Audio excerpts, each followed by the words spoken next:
Unsolved Mysteries is back for its third volume on Netflix. Let's see if it's worth your time. Hey everybody, my name's Justin. Here I try to watch everything that hits theaters and on streaming services just like Netflix. If you guys are like me, make sure to hit that subscribe button down below for more up and coming content. The iconic and gripping series returns with a 3-week event featuring more unexplained deaths, baffling disappearances, and bizarre paranormal activity. Unsolved Mysteries Volume 3 is from the creators of the original docuseries. I've enjoyed all 3 volumes of Unsolved Mysteries on Netflix. I haven't seen too much of the original series, but this new series does cover a lot of different mysteries, and all of them are unsolved. It's just so crazy to watch these, and some of them would make sense that they're unsolved when it comes to more like that paranormal activity kind. But some of the other ones involving murders and disappearances, it's still crazy to me that these are unsolved. And the series dives really deep into these mysteries.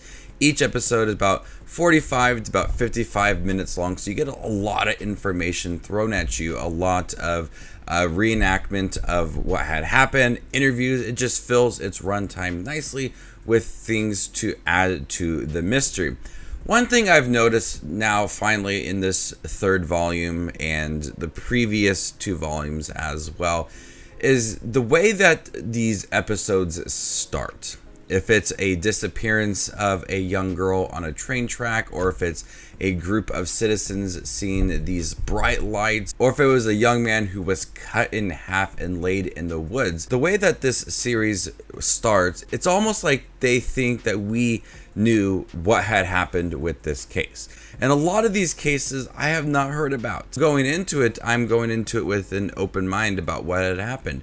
But the way that these episodes start, they throw you right into the mystery, and they give you information that is in the later half of the episode, and they kind of work their way back up. But it's so jarring in the beginning of these episodes to get this information that you don't even know what's happening. They just throw it at you, and then you kind of have to work around everything within that episode. They don't do it for all of them. They have a smoother transition for some of them, but some of them it's just so abrupt with how they handle the beginning of these episodes. It is slowed down significantly in the later half of the episode, but for that beginning, it's just so quick, so jarring to get this information thrown at you, because a lot of these cases are either interesting or disturbing, and I want to get all the information in the right pace, if that makes any sense.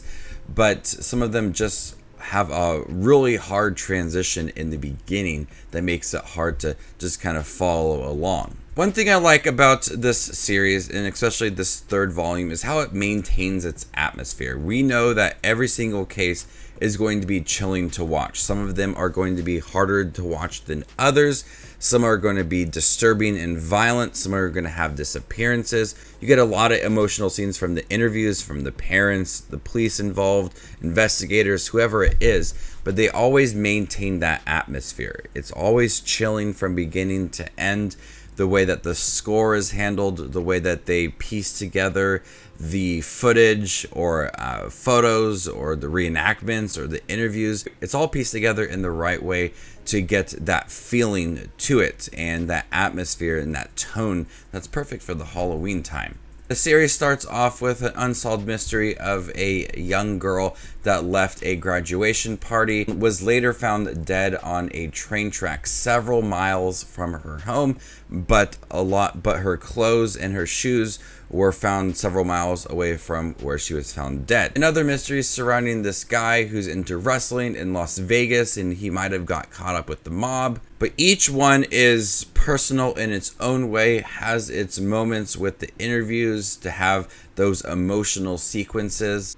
I did find some of them to not really focus on the mystery itself, rather than how the parents or family reacted and are handling some of this. A couple of them wait till the end of the series to try to figure out what had happened and talk more about this case. So a lot of them are dedicated to the interviews and how they are feeling, and that is important to the series, but also it's unsolved mystery. We need to talk about the case just a little more and why it's still unsolved and how hard it was to try to solve this mystery. Those are just a few things I'd noticed a little more about this third time around watching it. Probably things that are happening in the first 2 volumes as well. So before I give you my score for Unsolved Mysteries Volume 3 on Netflix, make sure to check out my channel. Here I do movie reviews, trailer reactions, ranking videos, tier lists, all that fun movie-related content that you see on YouTube. I do it all here, so hit that subscribe button to get it all in one spot. I'm going to go ahead and give Unsolved Mysteries Volume 3 a B-. Thank you guys for checking my review for Unsolved Mysteries Volume 3 on Netflix. Have you guys seen it by chance? What'd you think about it? Let me know in the comment section down below. And stay tuned for more up and coming content like this. My name is Just Watches Movies, and you guys stay classy, YouTube.